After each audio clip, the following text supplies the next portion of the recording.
All right, welcome to another deep dive with the deep dive. Today, we're doing something a little different. We're not going to get into, the latest ethical hot takes. No. Instead, we're going deeper. We're asking about the very foundations of morality itself. It's metaethics time. It's metaethics time. Yeah. So that means we're asking about the questions behind our moral thoughts and our moral talk and all of our practices and judgments. It's kind of if you think about specific moral debates, is this particular law just, or is this particular action ethical? We're taking a step back from those debates and asking, well, what does it even mean for a law to be just? What makes an action ethical? Those are the kinds of questions that metaethics is interested in. Yeah. And thinking about this, it really is kind of a level deeper, right? Yeah.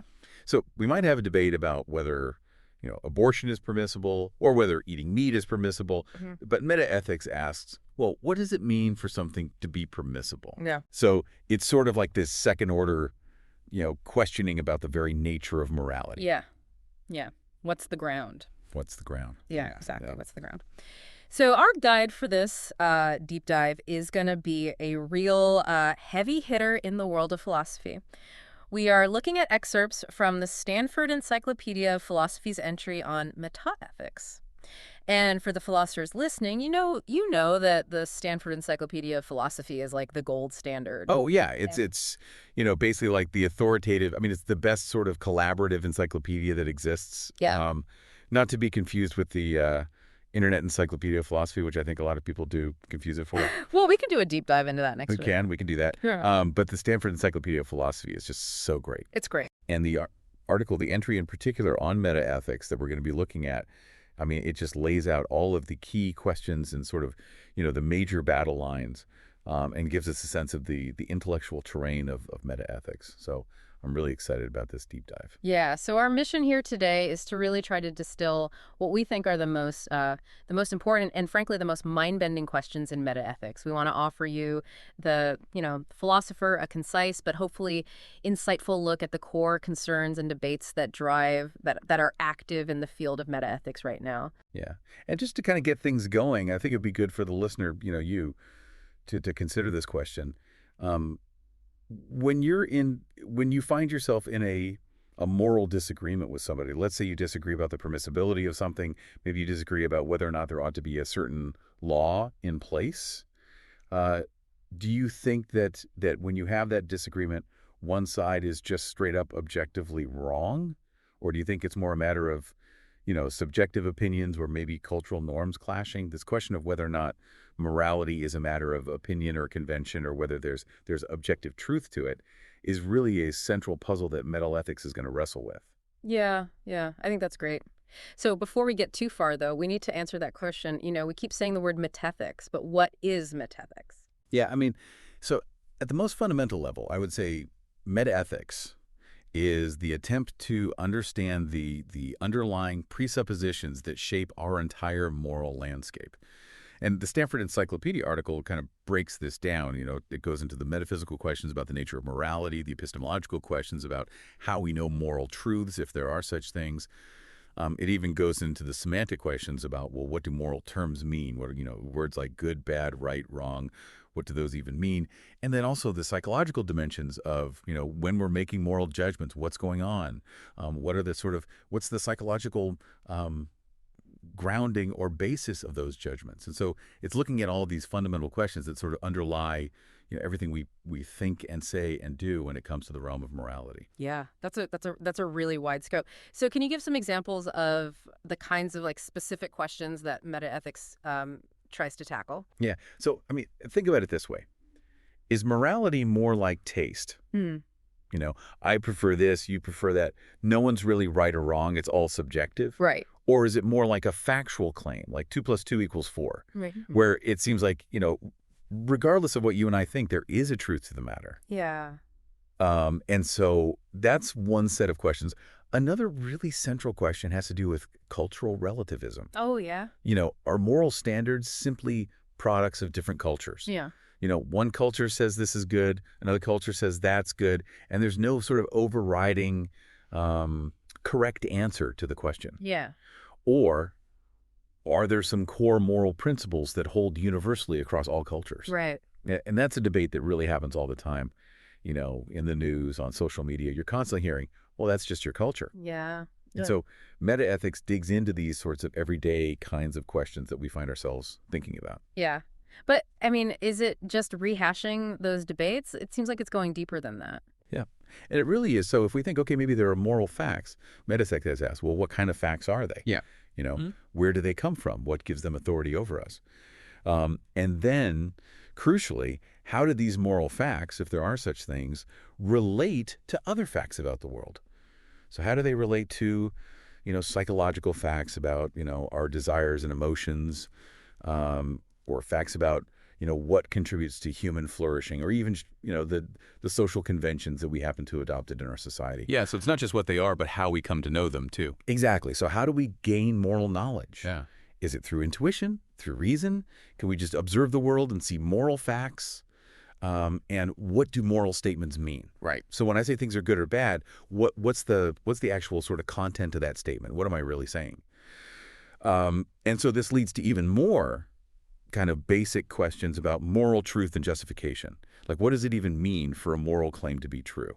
And how can we justify the things that we believe? And, how can we convince others that they're correct? Yeah, and I think this is where that question comes up. Why even be moral? Like, why should I be moral? Yeah. So it seems like metaethics has to answer that too, right? Yeah, absolutely. It's got to look at the connections between our values and the reasons that we have for acting and what actually motivates us. Right. So, why should we prioritize morality in our lives? And does morality give us good reasons to act? Yeah. And then there's this even bigger, more kind of knotty problem of, well, what about freedom? Right. What about the nature of freedom? How does that connect to our moral responsibility? Yeah. So if our choices aren't really free, then in what sense can we be held accountable Right. for the things we do? So yeah, metaethics has to look at all of that. Yeah. Yeah. I mean, you're making it clear that metaethics is really the philosophy of moral philosophy. Like, it's taking a step back and saying, well, before we even get into all of these particular moral theories, what are the assumptions that are driving those theories? Yeah, I mean, that's exactly right. And the encyclopedia makes it clear that these are highly abstract questions. Yeah. So, we're not asking about the morality of, let's say, a specific war or a specific, policy. We're asking about the very nature of moral wrongness. Right. Like, what does it mean for something to be wrong at all? And we're looking for the shared assumptions that are behind all moral judgments. Yeah. So it seems like what you're saying is metaethics is trying to kind of create this neutral foundation that then we can build other moral viewpoints on top of. But, in the text, the Standard Encyclopedia article, it kind of hints at this idea that maybe that's not even possible. Like, maybe neutrality is not achievable. Right. That's a huge question that philosophers need to consider. Can metaethics really just be this objective observer of morality? Or does it have to bring its own philosophical baggage to the table? Like, does it have to make certain assumptions that are going to shape how it answers these questions? Yeah. And is it really practical? Like, can thinking about this abstract stuff really have any impact on the real world? Yeah. I know some metaethicists are going to say, well, it's all just theoretical, but I mean, it's hard to believe that thinking about this won't have some impact on your own life. Right. Maybe it'll change how you make decisions or something. Yeah. So some people might think, this is purely academic stuff. We're just armchair philosophers thinking about these abstract things. But others think that, no, it's actually really deeply connected to our lives. Yeah. And it seems like when you really start asking these deep questions, that some of your core moral beliefs could, get shaken. Like, you could start to doubt the things that you thought were very certain. Yeah. I mean, the encyclopedia even talks about this. Yeah. It talks about, the potential intellectual and practical problems with morality. Right? Like, if you go deep enough, Yeah. you might even sort of think, well, maybe morality is just a myth. Right. Maybe it's not real. Yeah. Or maybe it's just our emotions. Yeah. We're just expressing our feelings. Right. It's just a more sophisticated way of saying, ooh, I like that, or I don't like that. Yeah, like, boo, murder. Yeah, exactly. Boo, murder. Hooray, yay, kindness. Exactly. Or maybe it's just our subjective biases. We're just projecting those out into the world and saying that's morality. Yeah. So, I mean, that's a pretty radical idea. Yeah, it is. What are some of the practical worries that the encyclopedia brings up? Well, think about how hard it is to be impartial. Yeah. We all have our own perspectives. We have our Yeah. own interests. can we really step outside of that and make judgments that are fair? Mm. And then there's the question of motivation. Right. Again, why should I be moral? Right. Especially if, in the short term, it seems like I can get away with being immoral, Yeah. right? Maybe there's a benefit to cheating, Yeah. so why not cheat? And then the encyclopedia also talks about freedom. Yeah.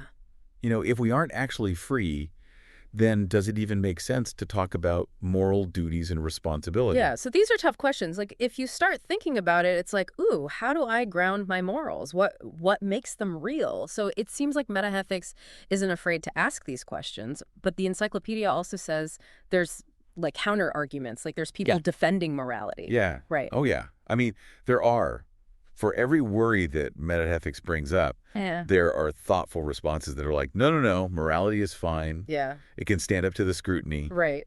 So, a lot of philosophers argue that we do have good reasons to be moral. Yeah. That being impartial is a worthwhile goal, and that we do have the kind of freedom that's required to be morally responsible. Okay.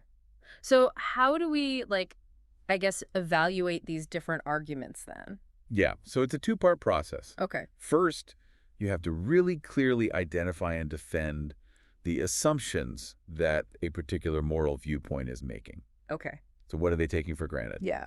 And then second, you have to evaluate how defensible those assumptions actually are. Okay. So lay it all out and then really critique it. Exactly. And the stakes are high here because we're not just talking about abstract theories. Right. We're talking about how we understand a really important part of life Yeah. and potentially even the importance of morality itself. Right. So if it turns out our basic assumptions about morality are wrong, that could be a problem. Yeah, because then you might not think it's even worth being moral. Exactly. Right. So this is serious business. This is serious stuff. Yeah.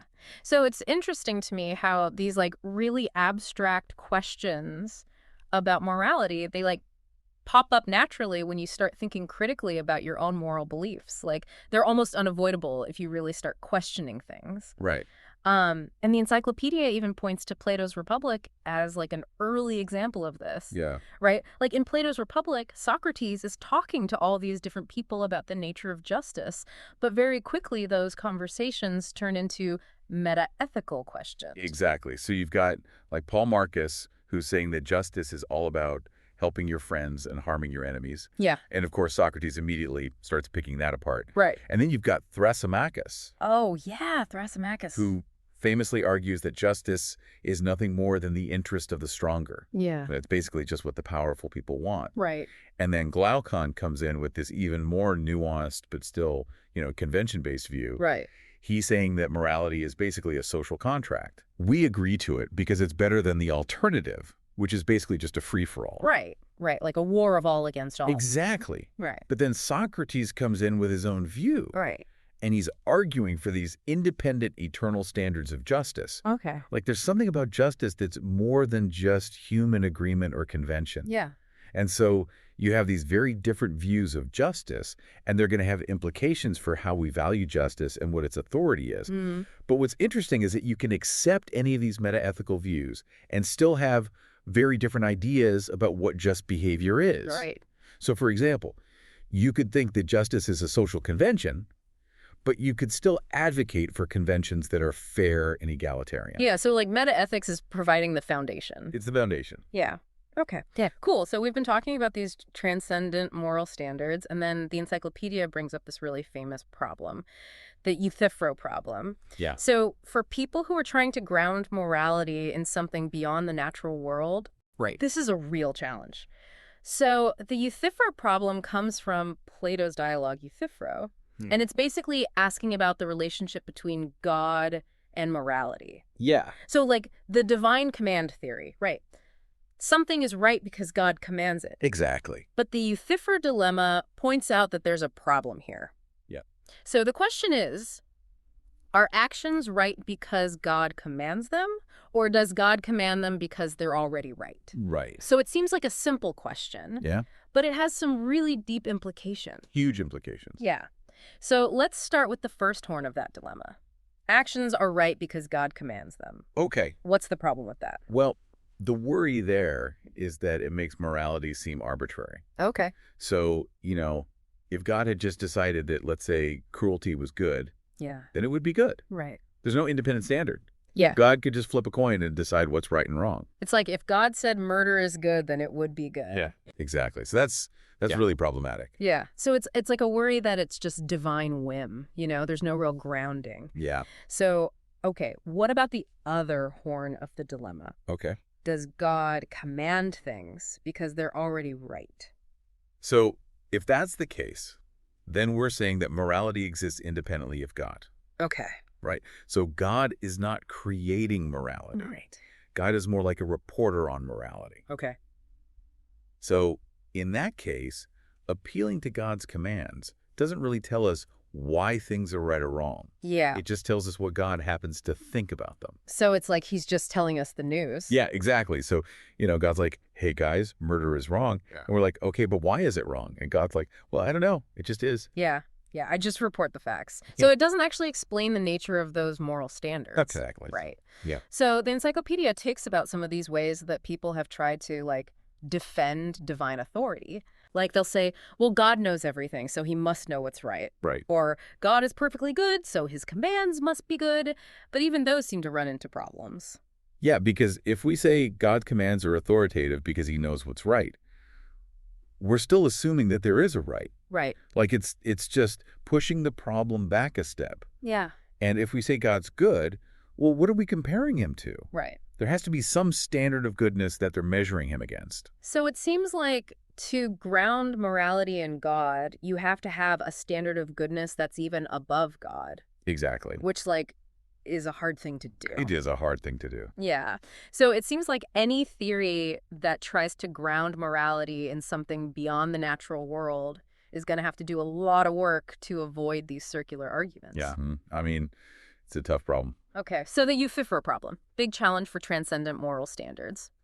Then the text goes into naturalism versus non-naturalism. Right. So this is like a big debate in metaethics. So naturalism is basically trying to fit morality into the natural world. Yeah. Right. So it's saying, moral properties are just natural properties. Yeah. And we can understand them using science and observation. Right. So, think back to Glaucon. Yeah. His view of morality as a convention is a good example of naturalism. It is. Right. Because he's saying morality is just something that we agree on for our own benefit. Right. It's no more mysterious than a social contract or, the rules of etiquette. Right. Yeah. So naturalism has this appeal of making morality seem less mysterious. Right. It's like, okay, we don't need to appeal to some other realm. It's Right. just stuff that we can observe and understand. Yeah. But one of the problems that conventionalism runs into is that it seems to have a hard time explaining why certain moral principles seem universal. Yeah, because conventions change. Right. I mean, they change across cultures. They change across time. Yeah. So if morality is just convention, then why does it feel like there are some things that are just wrong, no matter what? Even if a culture says it's okay to murder, we still think it's wrong. Yeah. If a culture said slavery was okay, we'd be like, no, that's wrong. Exactly. Yeah. So it seems like there's got to be something more to it than just convention. Yeah. And even the people who think convention is important, Right. they often appeal to these deeper justifications for conventions. Yeah. Right? They'll say, well, this convention leads to happiness, Right. or it promotes individual interests, Right. or it's impartial. Right. So they're still trying to ground those conventions in something more fundamental. Yeah, exactly. And those kinds of justifications are really examples of naturalistic approaches. Okay.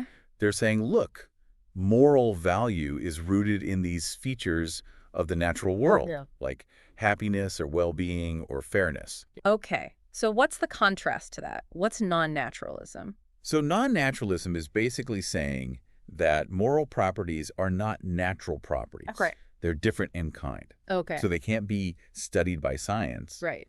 A really good example of this is G.E. Moore. Oh, yeah. Who's a really influential philosopher who argued that goodness is just this unique, simple property that you can't break down into anything else. Okay. And it's not a natural property. Right. It's something different.